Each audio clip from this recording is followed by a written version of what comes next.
Well, welcome to another episode of Coffee with John and inspiring and interesting people. And today I have with me someone that I have been following for the last 9 months, and that is Lady J, Jevonnah Ellison.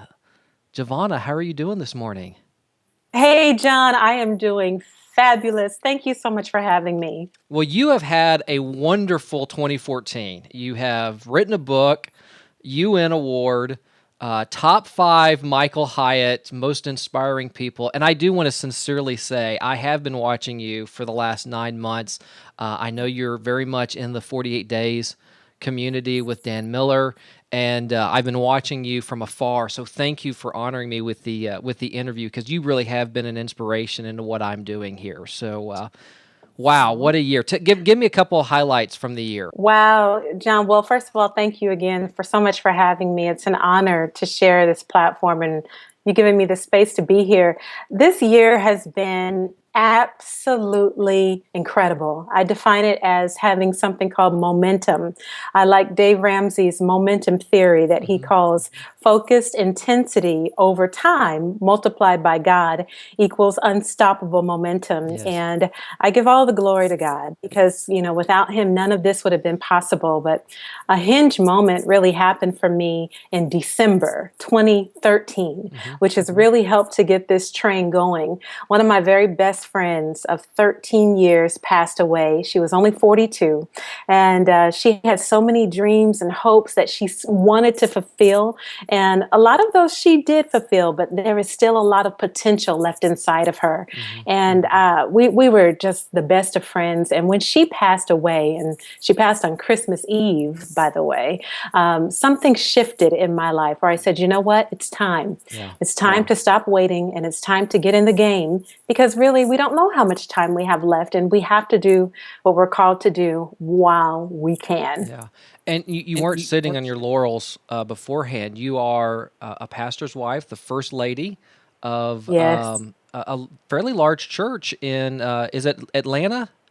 It's actually in Montgomery. Montgomery. Yes. Okay. Uh-huh. Well, tell Yes. us a little bit about your life as the first lady of the church, and then now you are a coach. And my audience, I've got a lot. I'm a preacher's kid, and I have a lot of pastors that are kind of listening in, and their wives and their families.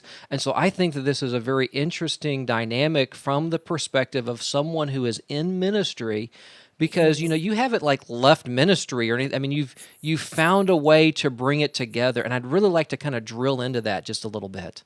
Sure, absolutely. Well, I call my husband God's Superman because I don't see how he does what he does. And we've been married for quite some time now, but he pastors one church in 7 locations with another location, a very beautiful church in Birmingham, Alabama. So really it's 8 churches. Now he has, people Wow. ask all the time, how do you do that? How is that possible for one man?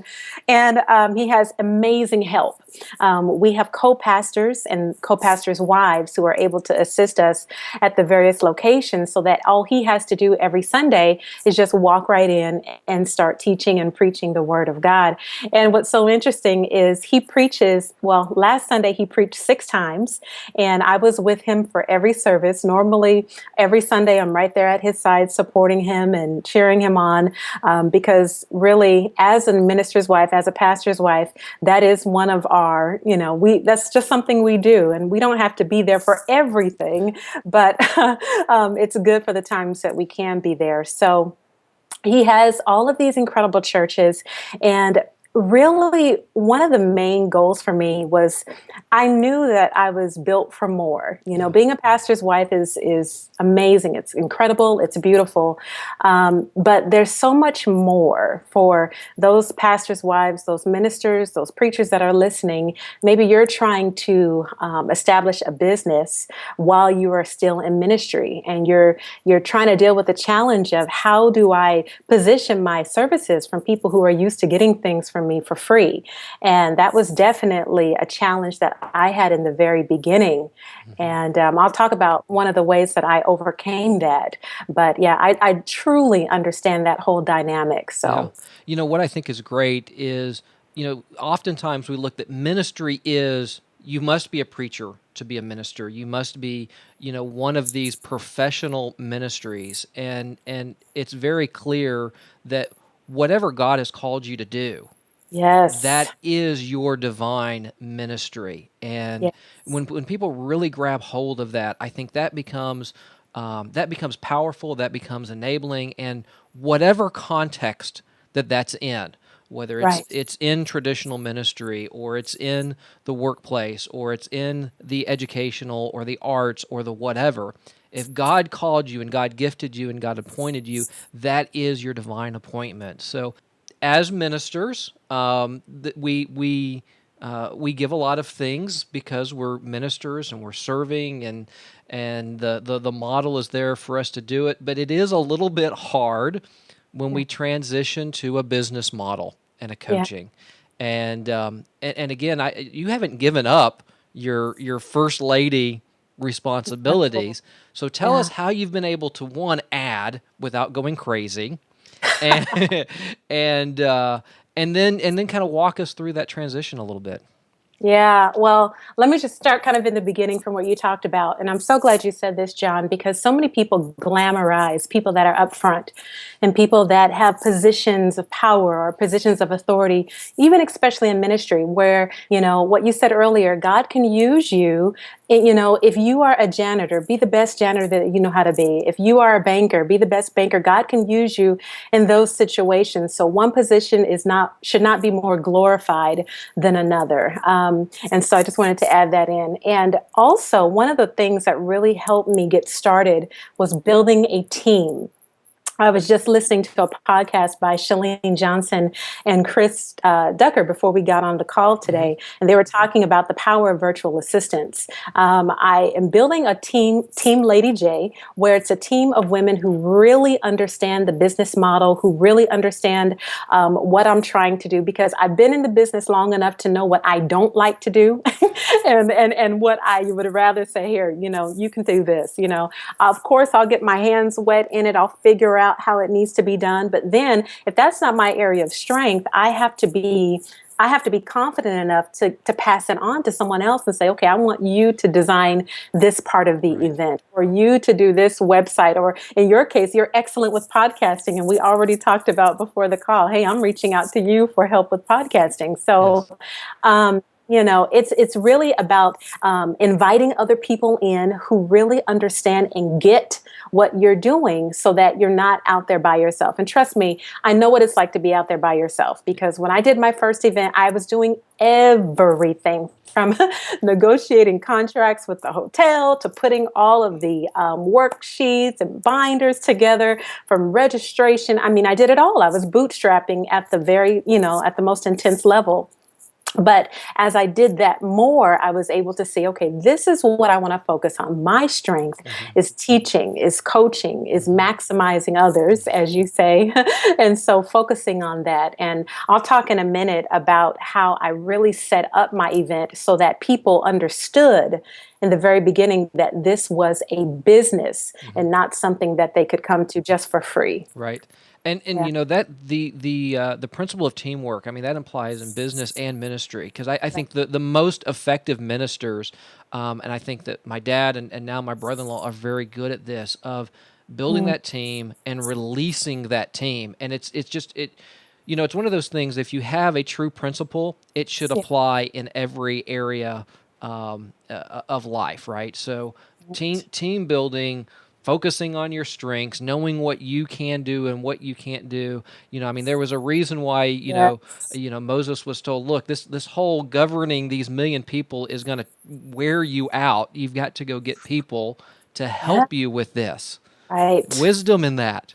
Yes, there is. Having the right help is so important. And incidentally, Michael Hyatt just did an interview. Well, he just did a podcast with Michelle Kashat today about hiring procedures. And it's so important that we hire slowly and fire fast. And many times we don't want to go through that whole process of really getting, I believe Jim Collins said this, really getting the right people on the right bus in the right seat. Right. And that's so important. We can't just bring someone on our team because they love Jesus Yeah. and we like them, and we have to make sure they have the right skill set Yes.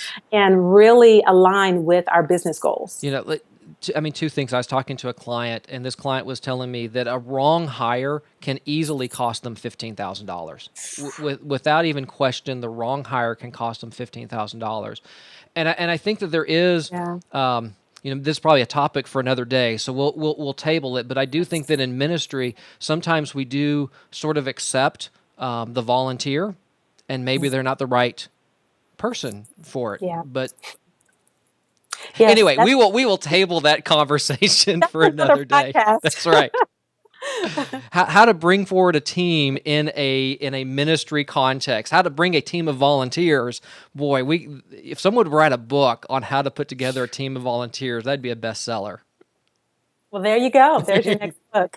All right, so tell us about your first event, and tell us about getting people and transitioning that mindset that this was a business, this was a paid event, and how did you do that, and how did you launch that and not alienate? Because you're still very involved in the church, you're still very involved in ministry. That's right. Tell us. Sure. Well, I think it has everything to do with laying the right foundation.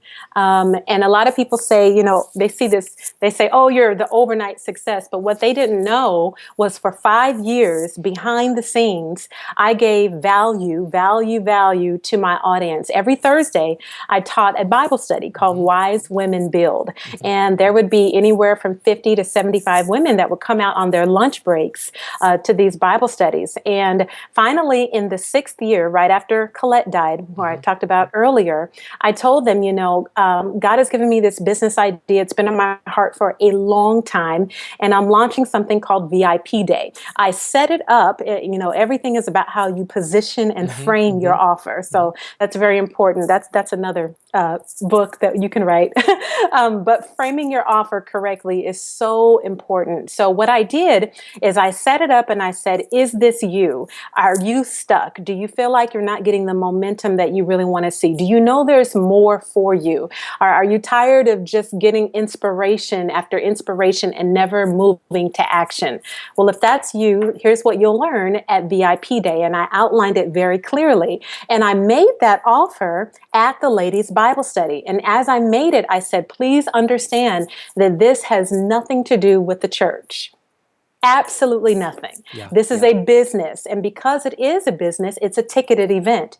It's a $247 value, but you can cross out the 2. And after I said that, and mind you, this was my first event, but after I said, this is a $247 value, but you can cross out the 2, there was a collective gasp in the audience that I was not expecting, that let me know, wow, this must have worked. And it was a sold out event. In the next week or so, I was getting sales after sales after sales of women registering for this event. And then it led to other events and coaching. And now we're on track to do 6 figures in the coaching business. And it's just been an incredible year. But launching on the right foundation was critical for me. I did not have my first event, at a church. I did not have it, although I could have, and avoided the expense of a hotel. I said, no, this is a business, and I don't want people coming to the church, paying for a ticket, thinking, well, I'm used to coming here and getting things for free. No, we're going to have it at one of the most beautiful hotels in the city.